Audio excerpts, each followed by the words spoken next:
Indiana's Attorney General is putting out a warning that this multi-million-dollar event could expose a much darker business, human trafficking. I spoke to a Hamilton County woman who escaped her traffickers, and she's now telling her story exclusively to Channel 13 that every child and parent should hear.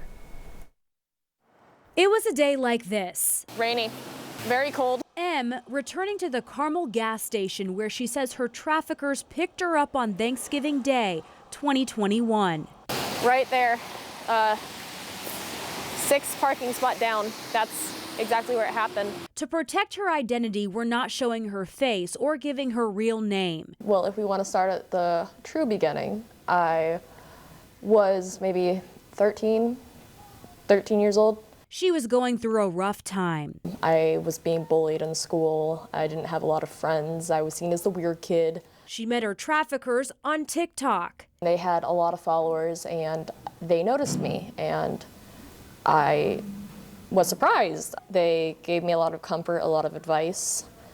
What I thought was comfort was actually grooming. Grooming for years until she turned 18. I had known them for so long. I thought, these people are doing so many good things for me. She went with her traffickers to Muncie, where she stayed for over a week. She was supposed to be sent overseas before the FBI and her parents rescued her. I could have died. Had I ended up there, I could have been sold off. Had she not escaped. It took me months after to even realize I was even being trafficked. She is among more than 2,000 human trafficking victims in Indiana. I was naive. These are things you see on TV. These are things that happen in other countries. Like, this will never happen to me, and then it does.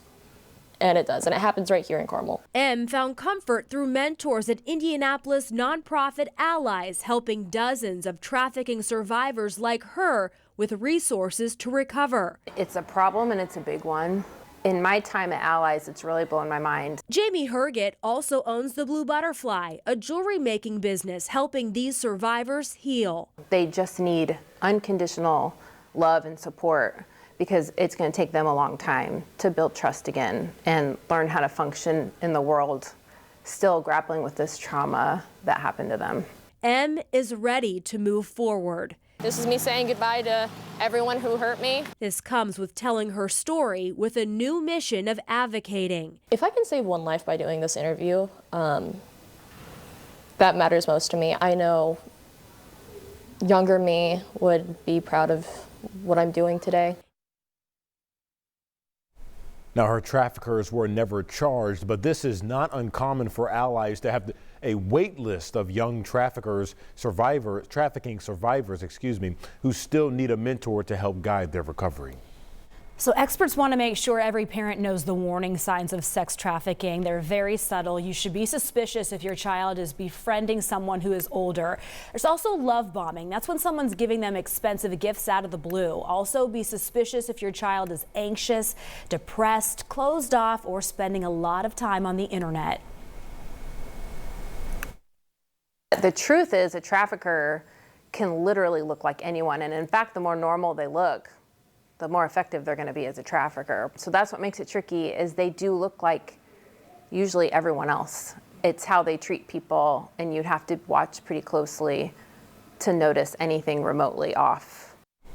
If you or someone you know is being targeted, call the human trafficking hotline. That number on your screen now. You can also text.